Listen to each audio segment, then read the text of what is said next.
Hello, my name is Sarita Ardila Ramirez, and I am going to present the effects of music in the human body and behavior. It's not a secret to anyone that music has a vast influence over everyone. It has been used in different cultures for different purposes, serving as a communication tool, for instance. Even though that hasn't changed, we still use music to express our feelings. Today, it is also used as a counseling tool or therapy technique, and besides from helping several mental disorders, it has effects on the normal human brain and body as well. There are several studies that have revealed that music affects learning, memory, and, depending on the type of music, a person's academic performance and behavior. The question is how? How can music be so powerful over us?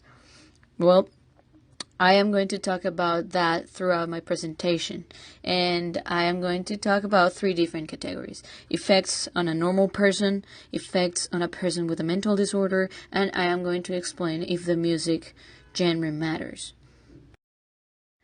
So, as I already mentioned, the purpose of this presentation is to understand what the effects of music on the human body are, how can it affect our behavior, and how can it help patients with mental disorders.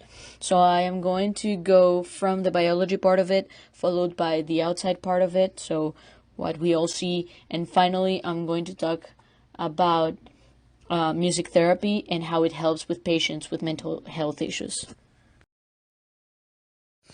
Okay, so music and the human body. Music has several biological effects on people. The first one is dopamine production. An article from Ashford University explains that one of the first things that happens when music enters the brain is the triggering of our pleasure centers. According to Robert Sattore, professor of neurology and neurosurgery at Montreal Neurological Institute, music is strongly associated with the brain's reward system. It's the part of the brain that tells us if things are valuable, important, or relevant to survival.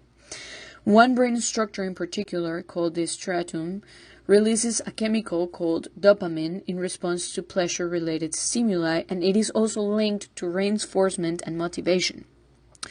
Imaging of the brain can reveal this process is similar to what happens in your brain in response to food or sex. And as a result, this leads us to have a better mood and improve our motivation. The second one is cortisol levels. Music is also helpful to lower stress levels. Relaxing music can help lower our cortisol levels. The stress hormones, namely cortisol and adrenaline, are secreted by the adrenal glands in response to adrenocorticotropic hormone, or ACTH.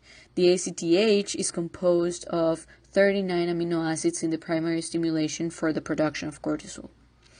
Anyways, a 2013 study published in the American Psychological Association portal demonstrates a link between music and decreased stress in pediatric emergency room patients. In the trial with 42 children ages 3 to 11, University of Alberta researchers found that patients who listened to relaxing music while getting an IV inserted reported significantly less pain, and some demonstrated significantly less distress compared with patients with no music at all. And the last one is brain development. Even in brain development, music plays a key role. According to the article of Ashford University, training to play an instrument, for instance, is believed to increase gray matter volume in certain areas of the brain. And so if we go back to our first week in this course, we learned that the central nervous system was made up of two types of tissue, the gray matter and the white matter. Sally Robertson, a professional in biomedical sciences, explains that the gray matter serves to process information in the brain. Structures within the gray matter process signals generated in the sensory organs or other areas of it. This tissue directs sensory motor stimuli to nerve cells in the central nervous system, where synapses induce a response to the stimuli. These signals reach the gray matter through myelinated axons that make up the bulk of the white matter in the cerebellum, and spine. As a result, musicians often experience improvement in brain functions like auditory processing, learning, and memory. Now we've come to this important question. Does the genre matter? In this case, many of the beneficial effects of music on the brain are not limited to any single genre. Different styles can produce the same results as long as they align with your music preferences. In this way, it's the brain's relationship with familiar and favored music that is the key, mostly for stress relief and motivation enhancement. We're going to see later on in the presentation if the genre matters for other purposes.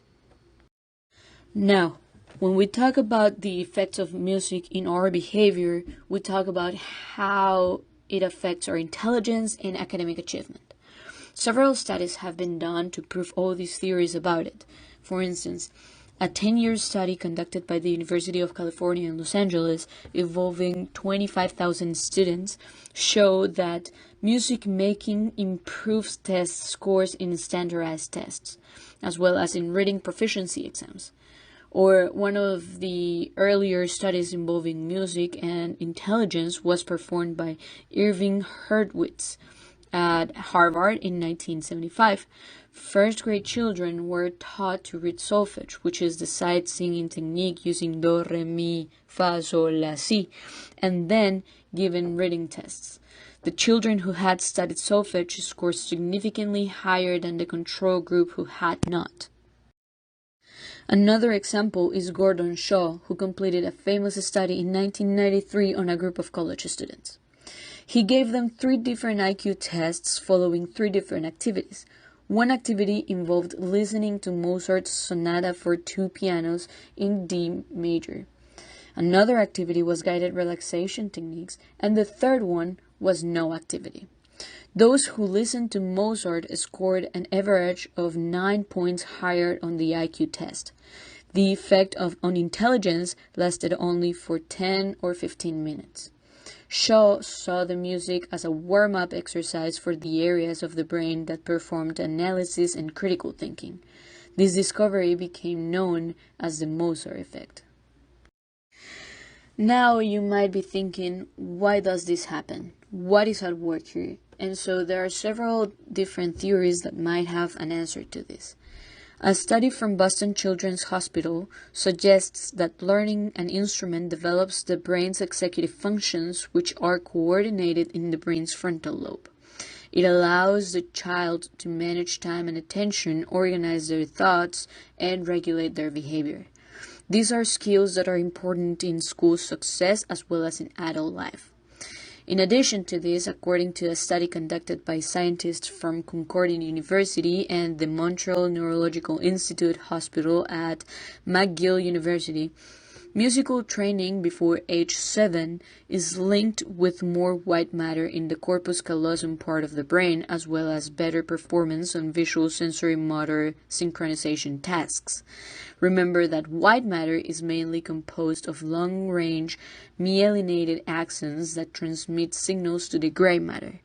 Myelin forms a protective coating around these axons, insulating them and improving their transmission to neuronal signals. Finally, exposure to music improves spatial temporal reasoning. This is the ability to see the assembled parts and mentally putting them back together.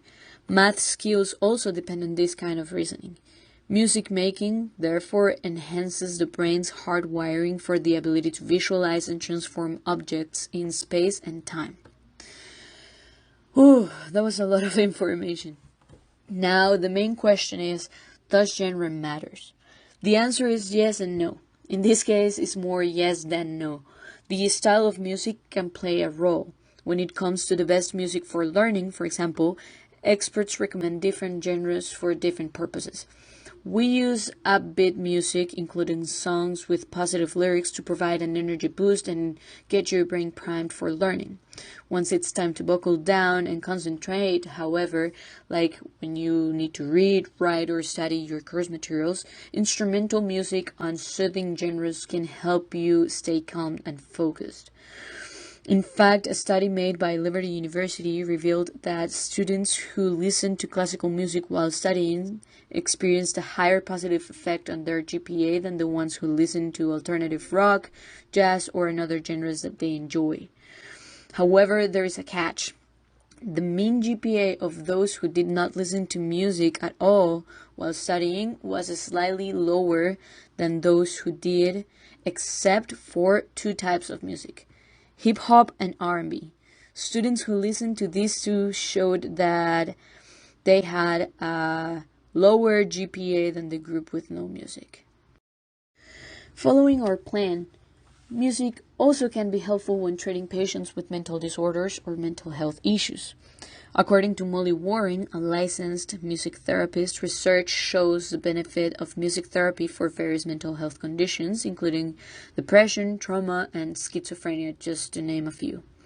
Music acts as a medium for processing emotions, trauma, and grief, but music can also be utilized as regulating or calming agent for anxiety or for dysregulation. There are 4 major interventions involved with music therapy. Lyric analysis is the first one. It introduces a less threatening approach to process emotions, thoughts, and experiences compared to a talk therapy. A person receiving music therapy is encouraged to offer insight, alternative lyrics, and tangible tools or themes from lyrics that can apply to obstacles in their life and their treatment. Improvisation music playing is the second one. Playing instruments can encourage emotional expression, socialization, and exploration of various therapeutic themes like conflict, communication, grief, and more. For example, a group can create a storm by playing drums, rain sticks, thunder tubes, and other percussive instruments. The group can note areas of escalation and de-escalation in the improvisation, and the group can correlate the highs and lows of the storm to particular feelings they may have. This creates an opportunity for the group to discuss their feelings further. The third one is active music listening. As we have seen throughout the presentation, music can be utilized to regulate mood.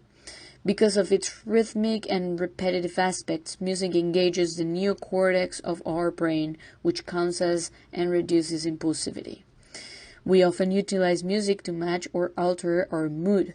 While there are benefits to matching music to our mood, it can potentially keep us stuck in a depressive, angry, or anxious state as well.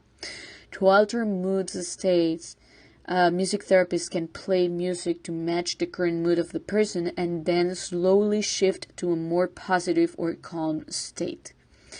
The fourth one and last one is songwriting.